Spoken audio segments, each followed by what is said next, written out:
വിശദമായ വാർത്തയിലേക്ക്. കോഴിക്കോട് നാദാപുരം മേഖലയിൽ വ്യാപക ലീഗ് ആക്രമണം. നിരവധി CPIM പ്രവർത്തകരുടെ വീടുകളും കടകളും വാഹനങ്ങളും അക്രമികൾ തകർത്തു. നാദാപുരം മേഖലയിലെങ്ങും വ്യാപകമായ ആക്രമണമാണ് മുസ്ലിം ലീഗ് പ്രവർത്തകർ അഴിച്ചുവിട്ടത്.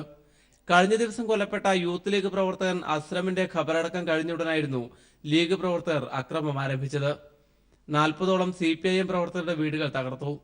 നേരത്തെ ലീഗ് പ്രവർത്തകർ കൊല ചെയ്ത വെള്ളൂരിലെ DYFI പ്രവർത്തകൻ ഷിബിന്റെ ബന്ധുവീടുകളും തകർത്തിട്ടുണ്ട്. അക്രമികൾ ഷിബിന്റെ അമ്മാവൻ കീഴന രാജന്റെ വീട് തകർക്കുകയും വീട്ടിനുള്ളിൽ സൂക്ഷിച്ചിരുന്ന 2.5 ലക്ഷം രൂപയും സ്വർണവും കവരുകയും ചെയ്തു.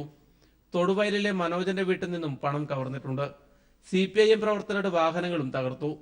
അക്രമത്തിൽ പരിക്കേറ്റ 80 വയസ്സുകാരി പുത്തൻപുരയിൽ മാണി, 10 വയസ്സുകാരി ശ്രീനന്ദന ഉൾപ്പെടെ 20ഓളം പേരെ നാദാപുരം ആശുപത്രിയിൽ പ്രവേശിപ്പിച്ചിരിക്കുകയാണ്.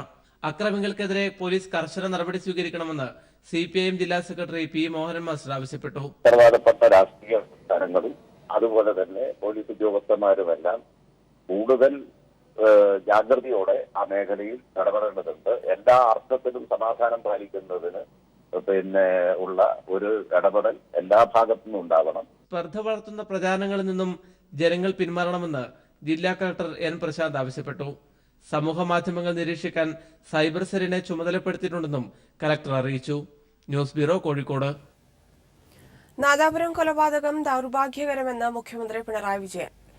കേസന്വേഷണം ഫലപ്രദമായാണ് മുന്നോട്ടു പോകുന്നതെന്നും പോലീസ് ശക്തമായ നടപടികൾ സ്വീകരിക്കുന്നുണ്ടെന്നും മുഖ്യമന്ത്രി പറഞ്ഞു. കൂടുതൽ പ്രശ്നങ്ങൾ ഉണ്ടാകാതിരിക്കാൻ ജില്ലാ ഭരണകൂടം ജാഗ്രത പാലിക്കണമെന്നും മുഖ്യമന്ത്രി കോഴിക്കോട് പറഞ്ഞു. നാദാപുരത്തുണ്ടായ സംഭവം അത്യന്തം നിർഭാഗ്യകരമായ ഒന്നാണ്. പോലീസ് ശക്തമായ നടപടികൾ തന്നെ സ്വീകരിച്ചു വരുന്നുണ്ട്. പോലീസിന് പ്രാഥമികമായ വിവരങ്ങളുണ്ട് എന്നാണ് തോന്നുന്നത്. അപ്പോൾ അത് വെച്ച് കാര്യങ്ങൾ മുന്നോട്ട് കൊണ്ടുപോകാൻ കഴിയുമെന്ന് തന്നെയാണ് പ്രതീക്ഷിക്കുന്നത്. ഒരു മുന്നോട്ട് പോകുന്നതിന് എന്തെങ്കിലും പ്രശ്നങ്ങളുണ്ടെങ്കിൽ മാത്രമാണല്ലോ മറ്റു കാര്യങ്ങൾ വരുന്നത്. ഇപ്പോൾ ഫലപ്രദമായി തന്നെ കാര്യങ്ങൾ മുന്നോട്ട് നീങ്ങിക്കൊണ്ടിരിക്കുക. നാദാപുരത്ത് ലീഗ് പ്രവർത്തകർ കൊല്ലപ്പെട്ടത് പോലീസിന്റെ ജാഗ്രത കുറവ് കൊണ്ടെന്ന് പ്രതിപക്ഷ നേതാവ് രമേശ് ചെന്നിത്തല. നാദാപുരത്ത് സമാധാനം പുനഃസ്ഥാപിക്കാൻ സർക്കാർ എന്ത് നടപടിയെടുത്താലും UDF സഹകരിക്കുമെന്നും ചെന്നിത്തല തിരുവനന്തപുരത്ത് പ്രതികരിച്ചു. പോലീസിന്റെ ജാഗ്രത കുറവാണ് ഇത്തരം സംഭവങ്ങൾ ഉണ്ടായിട്ടുള്ളത്. പാർട്ടി കോടതിയുടെ വിധി നടപ്പാക്കാനുള്ള CPM നടപടി അങ്ങേയറ്റം പ്രതിഷേധാർഹമാണ്. നാദാപുരത്ത് സമാധാന അന്തരീക്ഷം നിലനിർത്താൻ എല്ലാ നടപടിയും UDFന്റെ ഭാഗത്തുനിന്നുണ്ടാകും. മാണി അഴിമതി വീരനെന്ന് VS അച്യുതാനന്ദൻ. ലീഗ് വർഗീയ പാർട്ടിയെന്നും ഇവരുമായി യോജിക്കാനാകില്ലെന്നും VS തിരുവനന്തപുരത്ത് പറഞ്ഞു.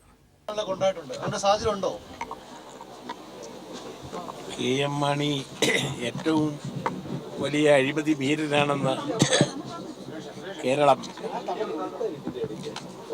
ഇതിനകം പ്രഖ്യാപിച്ചു കഴിഞ്ഞിട്ടുള്ളതാണ്. അതേപോലെ തന്നെ മുസ്ലിം ലീഗ് ഒരു വർഗീയ പാർട്ടിയാണ് എന്നുള്ള കാര്യവും കുപ്രസിദ്ധമാണ്. അങ്ങനെയുള്ള കാര്യങ്ങളെ സംബന്ധിച്ചെല്ലാമുള്ള അഭിപ്രായങ്ങൾ കമ്മ്യൂണിസ്റ്റ് പാർട്ടി. ആറന്മുള വിമാനത്താവള പദ്ധതിയുടെ കാര്യത്തിൽ നിലപാട് വ്യക്തമാക്കാതെ കേന്ദ്ര സർക്കാർ. സംസ്ഥാന സർക്കാരാണ് ഇക്കാര്യത്തിൽ ആദ്യ നിലപാട് അറിയിക്കേണ്ടതെന്ന് കേന്ദ്ര വനം പരിസ്ഥിതി മന്ത്രി അനിൽ ദവെ പറഞ്ഞു. കേന്ദ്രത്തിനുമേൽ രാഷ്ട്രീയ സമ്മർദ്ദമില്ലെന്നും ഉണ്ടായാൽ തന്നെ അതിന് വഴങ്ങില്ലെന്നും മന്ത്രി കൂട്ടിച്ചേർത്തു. പദ്ധതിക്ക് അനുമതി റദ്ദാക്കുമെന്ന് കേന്ദ്രത്തിൽ നിന്ന് ഉറപ്പു ലഭിച്ചെന്ന കുമ്മനം രാജശേഖരന്റെ പ്രസ്താവനയ്ക്ക് വിരുദ്ധമാണ് കേന്ദ്രമന്ത്രിയുടെ പ്രതികരണം. രാജ്യം മുഴുവൻ പുതിയ വിമാനത്താവളങ്ങൾ സ്ഥാപിക്കാനുള്ള പദ്ധതിയുമായി കേന്ദ്രം മുന്നോട്ടു പോകുമ്പോൾ ആറന്മുളക്കെതിരെ നിലപാടെടുത്താൽ അത് തിരിച്ചടിയാകുമെന്നാണ് കേന്ദ്ര സർക്കാരിന്റെ ഭയം. ഈ സാഹചര്യത്തിൽ ആറന്മുള വിഷയം സംസ്ഥാന സർക്കാരിന്റെ തലയിൽ കെട്ടിവെച്ച് തടിയൂരാനാണ് കേന്ദ്ര സർക്കാർ ശ്രമിക്കുന്നത്. പദ്ധതിക്ക് വനം പരിസ്ഥിതി മന്ത്രാലയം വിദഗ്ധ സമിതി പരിസ്ഥിതി പഠനത്തിന് അനുമതി നൽകിയതോടെ പ്രതിരോധത്തിലായ BJP സംസ്ഥാന നേതൃത്വം കേന്ദ്രത്തെ കൊണ്ട് അനുമതി റദ്ദ് ചെയ്യിക്കാൻ ശ്രമം നടത്തിയെങ്കിലും ഫലം കണ്ടില്ല. വിദഗ്ധ സമിതി നൽകിയ പരിസ്ഥിതി പഠന അനുമതി റദ്ദാക്കാൻ കഴിയില്ല എന്ന നിലപാടിൽ ഉറച്ചു നിൽക്കുകയാണ് വനം പരിസ്ഥിതി മന്ത്രി അനിൽ മാധവ് ദവെ. സംസ്ഥാന സർക്കാർ തീരുമാനം അറിയിച്ചതിന് ശേഷം കേന്ദ്രം തീരുമാനമെടുക്കും എന്നാണ് മന്ത്രിയുടെ നിലപാട്. But the prime important thing is state government. So I will request the state government, please make it very clear. You want it, you want the Ernakulam, Ernamulla airport or not. Aranmula വിമാനത്താവളം വേണ്ട എന്ന നിലപാട് മുഖ്യമന്ത്രി പിണറായി വിജയൻ പരസ്യമായി പ്രഖ്യാപിച്ചിട്ടുണ്ടല്ലോ എന്ന കാര്യം ശ്രദ്ധയിൽപ്പെടുത്തിയപ്പോൾ കേന്ദ്രമന്ത്രിയുടെ ഭാഗത്തു നിന്നും കൃത്യമായ മറുപടിയും ഉണ്ടായില്ല. ആറന്മുളയുടെ കാര്യത്തിൽ സുപ്രീം കോടതി നിലപാടും പ്രധാനമാണെന്നും അനിൽ എം ദവെ വ്യക്തമാക്കി. BJP സംസ്ഥാന അധ്യക്ഷൻ കുമ്മനം രാജശേഖരൻ പദ്ധതിയുടെ അനുമതി റദ്ദാക്കണമെന്നാവശ്യപ്പെട്ട് നിവേദനം നൽകിയിട്ടുണ്ടല്ലോ എന്ന ചോദ്യത്തിന് സർക്കാരിനുമേൽ രാഷ്ട്രീയ സമ്മർദ്ദം ഇല്ലെന്നും ഉണ്ടായാൽ തന്നെ സമ്മർദ്ദത്തിന് വഴങ്ങുന്ന നിലപാടല്ല കേന്ദ്രത്തിന്റേതെന്നും പരിസ്ഥിതി മന്ത്രി പറഞ്ഞു. M. Santhosh, news bureau. Kadakampally ഭൂമി തട്ടിപ്പ് കേസിൽ നുണപരിശോധന നടത്താൻ CBI തീരുമാനം. മുൻ വില്ലേജ് ഓഫീസർമാർ അടക്കമുള്ള 5 പേർക്കാണ് നുണപരിശോധന നടത്തുക. സലിംരാജിനെ ഒഴിവാക്കിയതോടെ സമീപകാലത്ത് വീണ്ടും വിവാദമായ കടകംപള്ളി കേസിൽ ഏറെ സുപ്രധാനമായ നീക്കമാണ് CBI നടത്തിയിരിക്കുന്നത്.